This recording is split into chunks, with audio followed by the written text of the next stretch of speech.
सिर्फ 3 दिनों में हमने देखा महाराष्ट्र का एक ऐसा रूप जिसे देखकर यकीन करना मुश्किल हो गया। शांत समुद्र तट, रोमांचक वाटर स्पोर्ट्स, महादेव का आशीर्वाद और वापसी में एक ऐसा रास्ता कि हर मोड़ पे गाड़ी रोकने का मन करे। क्या वाकई कोंकण इतना खूबसूरत है? तो चलिए हम चलते हैं इस यादगार सफर पे।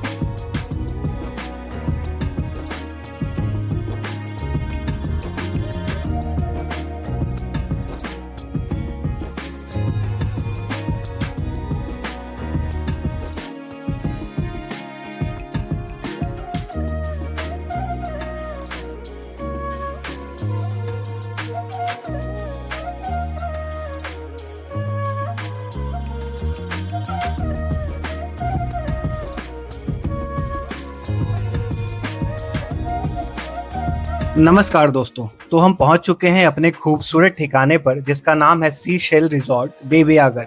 सबसे अच्छी बात यह है इस रिजॉर्ट की कि ये बीच से बिल्कुल वॉकेबल डिस्टेंस पे है। रिजॉर्ट में एंटर करते ही सबसे पहले हमारी नज़र पड़ती है इनके सुंदर रेस्टोरेंट पे, जिसके सामने पर्याप्त ओपन पार्किंग की सुविधा मौजूद है। और पार्किंग के ठीक बाईं ओर है इनका बड़ा सा आकर्षक स्विमिंग पूल, जहाँ आप अपने परिवार और दोस्तों के साथ शानदार समय बिता सकते हैं। तो चलिए बढ़ते हैं रिजॉर्ट के अगले खूबसूरत हिस्से की ओर, इनके कॉटेज एरिया में। दोनों तरफ खूबसूरती से बने हुए कॉटेज और बीच में हरियाली से घिरा हुआ एक शांत रास्ता, जिसके दोनों ओर लगे पेड़ पूरे माहौल को किसी प्रकृति की गोद जैसा एहसास देते हैं। कुछ देर के बाद हम पहुंचते हैं अपने कमरे में। हमारा कमरा 2 लोगों के लिए बिल्कुल ही परफेक्ट था और इसमें सभी जरूरी सुविधाएं हमें मौजूद दिख रही थी। थोड़ा फ्रेश होने और सामान व्यवस्थित करने के बाद हमें याद आया कि सुबह से तो हम घूम ही रहे हैं, हमने कुछ भी खाया नहीं है और हमें भूख भी बहुत जोरों की लगी हुई है। इसलिए हम सीधे पहुंच गए इनके रेस्टोरेंट में। अब भाई, जब आप कोंकण आए और सी फूड ना खाएं, ऐसा कैसे हो सकता है? इसलिए हमने सबसे पहले ऑर्डर किया स्वादिष्ट फिश फ्राई और एक पारंपरिक फिश थाली। और सच कहूँ तो हर निवाला कोंकण के असली स्वाद का एहसास करा रहा था, चाहे वो फिश फ्राई हो या फिर ग्रेवी वाली इनकी फिश थाली। तो आप भी अगर कभी कोंकण आओ तो फिश के आइटम्स जरूर ट्राई करो, क्योंकि ये काफ़ी लाजवाब और स्वादिष्ट होते हैं। तो लाजवाब भोजन के बाद अब बारी थी समुद्र की ओर निकलने की। रिजॉर्ट से लगभग 5 मिनट की पैदल दूरी तय करने के बाद हम पहुंच जाते हैं देवयागढ़ बीच पे। और यकीन मानिए, सामने का नज़ारा किसी पोस्ट कार्ड से कम नहीं लग रहा था। दूर तक फैला सुनहरा किनारा, लहरों की मधुर आवाज़ और ढलता हुआ सूरज, पूरा माहौल किसी सपने जैसा महसूस हो रहा था। जैसे जैसे सूरज क्षितिज की ओर बढ़ रहा था, समुद्र की खूबसूरती और भी निखरती जा रही थी। उस खूबसूरत सूर्यास्त के साथ हमारे पहले दिन का अंत होता है, लेकिन दोस्तों, असली रोमांच तो अभी बाकी है, क्योंकि अगले दिन हमें ढेर सारी एक्टिविटीज़ करनी है और यहाँ के ढेर सारे मंदिरों में भी विजिट करना है। गुड मॉर्निंग दोस्तों। तो आज की हमारी शुरुआत होती है देवयागढ़ के सबसे प्रसिद्ध और आस्था से जुड़ी जगह के दर्शन के साथ। आप सामने जिस भव्य मंदिर को देख रहे हैं वह है स्वर्ण गणेश मंदिर। यह मंदिर न केवल देवयागढ़ बल्कि पूरे कोंकण क्षेत्र की पहचान माना जाता है। यहाँ पहुँचते ही मन में एक अलग सी शांति और सकारात्मक ऊर्जा का अनुभव होता है। मंदिर के आसपास का इलाका भी काफ़ी जीवंत है। यहाँ आपको स्थानीय बाजार, छोटे बड़े रेस्टोरेंट और खरीदारी के लिए कई विकल्प देखने को मिल जाते हैं।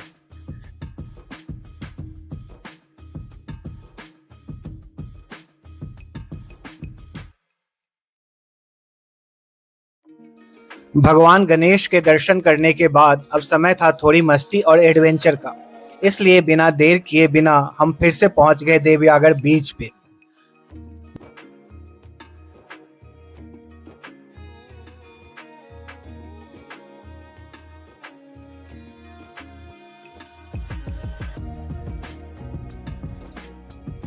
बीच पर पहुंचते ही हमारी नज़र एक खाने की दुकान पर पड़ी, जहां पे काफ़ी भीड़ लगी हुई थी।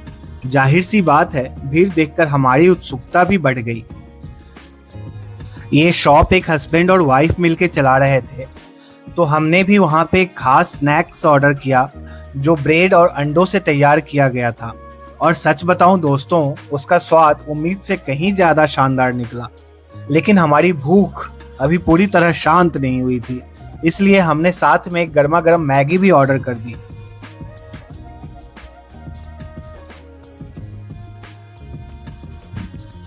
पेट पूजा के बाद अब बारी थी असली एडवेंचर की।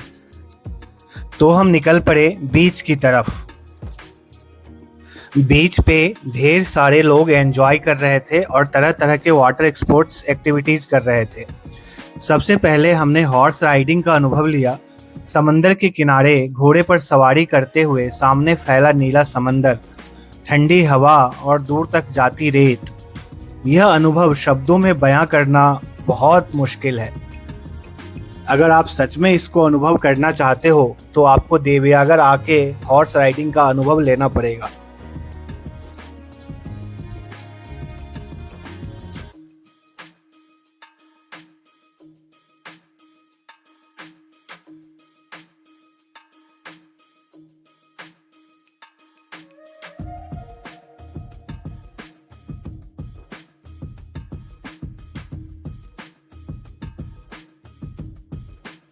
हॉर्स राइडिंग के बाद हमने कई रोमांचक वाटर स्पोर्ट्स एक्टिविटीज का भी आनंद लिया। जेट स्की, स्पीड और एडवेंचर से भरपूर इन गतिविधियों ने दिन को और भी यादगार बना दिया। मस्ती करते करते कब शाम हो गई पता ही नहीं चला। थकान भी अब महसूस होने लगी थी, इसलिए हम वापस अपने रिजॉर्ट की ओर लौटने लगे। क्योंकि अगले दिन की यात्रा और भी खास थी, तो हमें उससे पहले आराम की सख्त जरूरत थी।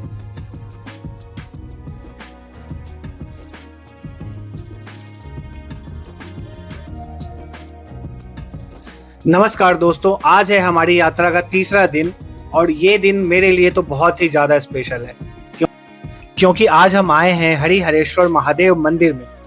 महादेव के प्रति मेरी आस्था हमेशा से ही स्पेशल रही है, इसलिए यह स्थान मेरे लिए सिर्फ एक पर्यटन स्थल नहीं बल्कि एक आध्यात्मिक अनुभव भी है।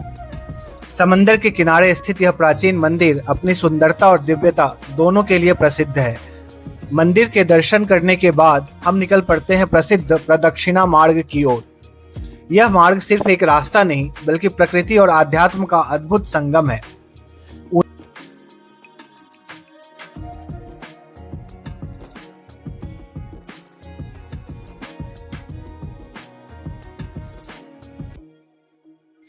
ऊंची ऊंची चट्टानें, समंदर की लहरें और चारों तरफ फैली प्राकृतिक सुंदरता मन को पूरी तरह मंत्र मुग्ध कर देती हैं। यहाँ बिताया गया हर पल आत्मा को एक अलग ही तरह की शांति प्रदान कर रहा था।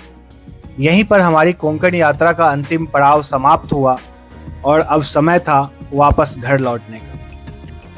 लेकिन दोस्तों, वापसी का सफर भी किसी जादू से कम नहीं था। रास्ते में दिखाई देने वाले ऊंचे ऊंचे पहाड़, घनी हरियाली और घुमावदार सड़कें हर कुछ मिनट में आपको रुककर नज़ारा देखने पर मजबूर कर देती हैं। कुछ दूर आगे बढ़ने पर हम पहुंचे खूबसूरत मुल्शी लेक के किनारे। शांत पानी, ठंडी हवा और आसपास की प्राकृतिक सुंदरता, इन सब ने हमें वहां कुछ देर रुकने पे मजबूर कर दिया। हम यहाँ की वादियों में जैसे खो ही गए। फिर हमें याद आया, अरे हमें तो वापस घर भी जाना है। इसके बाद शुरू हुआ सफर तामिनी घाट का। और सच कहूं तो तामिनी घाट का रास्ता अपने आप में एक अनुभव है। ऊंचे ऊंचे पहाड़, गहरी घाटियां, सड़क के दोनों ओर फैली हरियाली और लगातार आते घुमावदार मोड़। अगर आप मॉनसून में यहाँ आए तो यह जगह किसी स्वर्ग से कम नहीं लगती। इन मनमोहक दृश्यों को अपने दिल में बसाते हुए हम आखिरकार पुणे पहुंचने वाले थे। और सुबह से हमने कुछ खास खाया भी नहीं था, तो भूख भी अपने चरम पे थी। इसलिए हमने अपना रुख किया मशहूर ईरानी कैफे का। यहाँ हमने स्वादिष्ट कीमा पाव और कुछ शानदार पेस्ट्रीज का आनंद लिया। पूरे सफर के बाद भोजन किसी परफेक्ट एंडिंग से कम नहीं होता है। और इसी के साथ हमारी यह यादगार कोंकण यात्रा यहीं पे समाप्त हुई।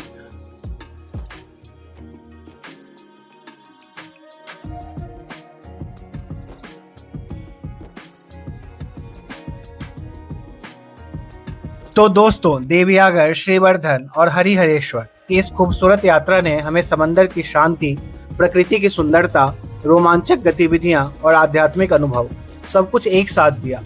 कभी सुनहरे समंदर तटों ने मन मोह लिया, कभी महादेव और गणपति बप्पा के दर्शन ने आत्मा को शांति दी, तो कभी तामिनी घाट और मुर्शी की वादियों ने सफर को यादगार बना दिया। अगर आप भी शहर की भाग दौड़ से कुछ दूर सुकून भरे पल बिताना चाहते हैं तो कोंकण का यह सर्किट आपकी ट्रैवल लिस्ट में जरूर होना चाहिए। अगर आपको वीडियो पसंद आया तो please like, share and subscribe. मैं आपसे मिलता हूं अगली शानदार यात्रा में। तब तक के लिए हर हर महादेव।